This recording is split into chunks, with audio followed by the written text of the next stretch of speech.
Hey there guys, welcome to the next video here on the PopCultureCrafts channel. First and foremost, it has been a very long time since I posted a video on this channel, so I sincerely apologize for that. I'm trying to get back in the game here with this channel. I'm trying to work on a whole bunch of tutorials that will be posted hopefully within the next couple of weeks, kind of in the near future, in the next couple of months. So definitely working on getting some more videos up. I thought I would start off, kind of this channel with a new video, which would be, of course, this cosplay spotlight, which is going to be on the 9th Doctor costume from Doctor Who.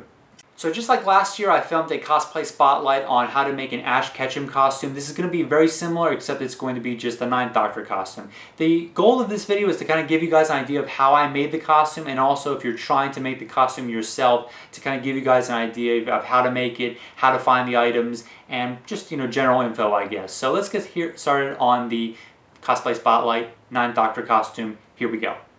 So I want to start off with a tidbit that I kind of picked up online when someone was describing the 9th Doctor costume. They kind of said it's not really a costume, it's more like a military uniform in a sense. And that's kind of exactly what the 9th Doctor is in a nutshell. He's kind of very militaristic. He's got a very dark costume. There's a lot of black. There's a lot of darker colors in it. And the first thing we're going to start off with is with the bottom of the costume and work our way up from there. So the first place we have to start are the boots. Now, on the show, Chris Eccleston used Timberland 6-inch premium waterproof boots, which were, of course, all black, and they cost about $140. So those are pretty expensive. You can pretty much go with a whole bunch of cheaper alternatives. I got these at a department store a while back for about 40 bucks, and I can use them for a whole bunch of other costumes, which is great. They do have a very high kind of high top boots here, so you can see it goes all the way up your ankle a little bit. That's kind of what you want to shoot for, even though your slacks are probably going to be going to right about here, the black slacks I'm going to show you next. So definitely pretty easy to get. Any department store, any working gear kind of store that has a whole bunch of work gear will pretty much sell something that you can use. The cheaper the better, but you want it to kind of last when you're chomping around them in costume. So let's move on to the slacks next. Alright, so the trousers are very simple, just black work trousers that they use, in fast food restaurants. These are actually made by Dickies. They're a very, very popular work brand for different work clothing, and they're just solid black color. They don't have any creases. They're just, very plain black pants, and of course, like I said, they go down to about just below the ankle on the boots that I showed you before. So very simple to find. Any work gear place, like I said, will have them. Places like Kmart and Walmart will pretty much have them as well. You can generally get a pair for about 10 bucks, $10 or $12. They're pretty simple to find, and that'll go great for the costume. They're really easy to find. The next part is the belt. Now the belt is an interesting part of the costume because he didn't exactly wear it in every single episode. There's only maybe 2 or 3 episodes that I saw when I was watching the whole series to get an idea of what the costume looked like.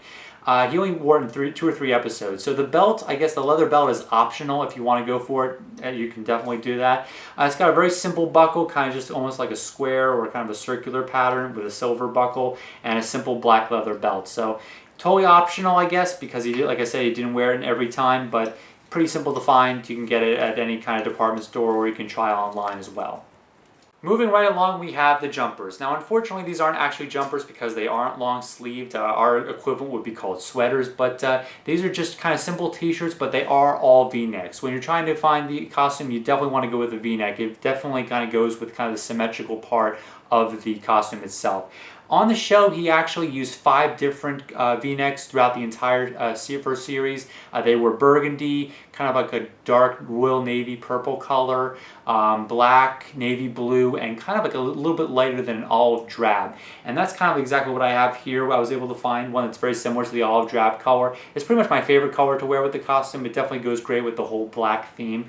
I also have a purple one, which isn't exactly like the purple on the show. It's more of kind of like a lighter purple. Has a few distressed patterns across it, which isn't entirely accurate, but it still works pretty well. I have a dark black one that's perfect for the black one.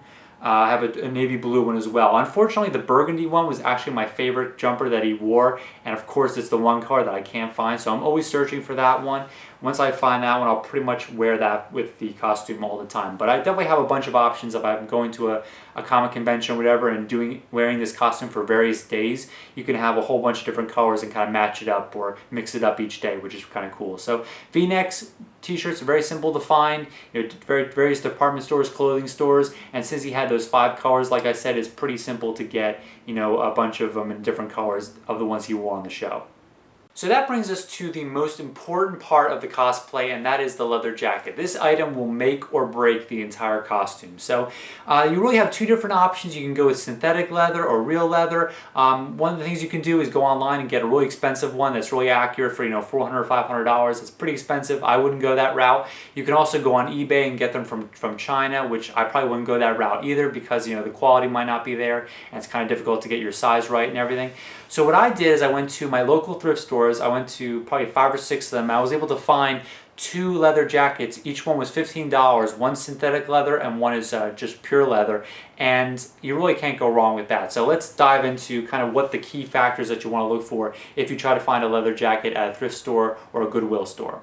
Alright, so the first thing you want to look for is you kind of want to make sure that it's a double-breasted jacket. The one he wears on the show is double-breasted. That means it's got buttons on one side and buttons on the other side and buttonholes on each side. Now, that's not going to be like every jacket, but if you're looking around for one that's very accurate, you definitely want to try to make sure that it's double-breasted.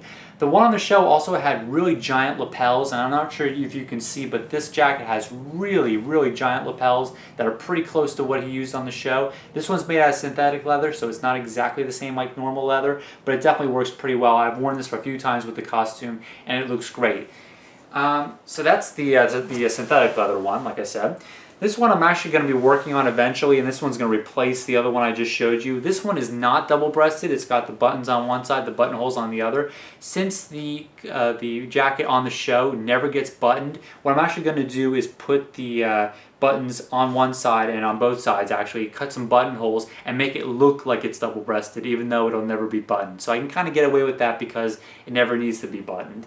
You can tell the lapels are definitely not as big on this one, so eventually what I'm going to do is get some leather, remake the entire lapels and kind of sew that directly on top of these to make the lapels much bigger and very close to what you see on the actual show. So this jacket's got a little bit of a work behind it, but once I customize and kind of pimp that costume out, it's going to look really close, almost identical to exactly the one he used on the show. So that's the one I'm going to be replacing with the other one I showed you in probably 5 or 6 months, hopefully. Now we're going to move on to accessories. Now accessories, like I said in my past cosplay spotlight with the Ash Ketchum, they're pretty much one of my favorite parts of a cosplay is kind of, accessorizing with a whole bunch of really cool props. The first thing you probably want to go with is a sonic screwdriver. It uses the same one as the 10th Doctor. They both share the same one. It's like the $25 toy that makes noise and it kind of lights up and everything. It's a perfect little prop for that. If I had a choice of any accessory for this costume and I had to pick just one to take with me, it would be the sonic screwdriver. You can get it for about $25 online, various other stores, like I think they sell them at Toys R Us, believe it or not, and it's really simple, works as a great accessory for the costume. The next thing is the 9th Doctor's watch. He uses kind of a silver tank style watch, which is kind of what this rectangular design looks like. It's a much older design, but you can still get watches like this online. I got this one for about $5 on eBay. It was used and it works perfectly. There's only a few snapshots of a close-up of his watch on Google Images if you're trying to find one that's really accurate.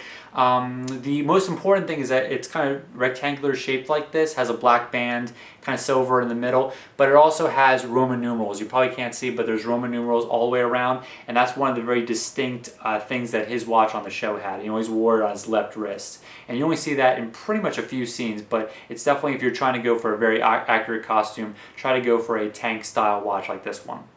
The last prop that I have is, of course, the psychic paper wallet, and of course every doctor used this. All the recent doctors have used it, of course. And this one you can get these kind of on Etsy, on eBay. Every now and then they pop up. You can also kind of make it out of leather if you're trying to make something really close. It's got the signature kind of diagonal pocket on the top. I was able to get this one off of Etsy, I think. There's always one for sale on Etsy. I think it got about $15, $20, but it was a great prop. I definitely whip it out at conventions, kind of show it to people, which is really cool because it's very recognizable, because of course, you know, blank piece of paper, it looks great. Everyone knows what a psychic paper wallet is if they've seen a few episodes of Doctor Who. So that's the last prop that I have to show you. The Ninth Doctor doesn't have that very many props when compared to pretty much all the other Doctors out there. There are a few others you can go with. You can carry a banana around. It was kind of a running gag with the Ninth Doctor in his only season. And you can also carry around what I'm trying to make eventually is an anti-plastic vial, which he used in the very first episode. It was kind of like a paintball tube, really, filled with blue food coloring. And if you watch the first episode called Rose, that was one of the major props in that episode, which hopefully people will recognize once I make the thing. But those are pretty much all the props you have. Since he was only around for one season, he definitely didn't have that very many props to work with, unlike a lot of the other Doctors out there. Alright, so that is going to wrap up the cosplay spotlight on the Ninth Doctor costume from Doctor Who. Hopefully you liked it. If you're working on this costume, I really hope that it gave you some great ideas on how to put it together yourself. As I said before, within the next few months, I'm going to try to be cranking out some more tutorials and really just bringing some more life back to the channel. I've got a few more tutorials I'm thinking about doing, but the problem is I'm still working on the prototypes of those items I'm going to be doing for the tutorials. So once I get the prototype done, then of course, and if it works, I can make a tutorial on it. But as soon as I get that all wrapped up, I'll see what I can do. But definitely look forward to some more cosplay spotlights coming in the future. I have a lot of great costumes which are pretty close to being finished, and once they're finished I can show them off like I've showed off this one here on the Ash Ketchum outfit last year. So like I said, hope you liked the video and watch the channel for more videos on Pop Culture Crafts. Take care.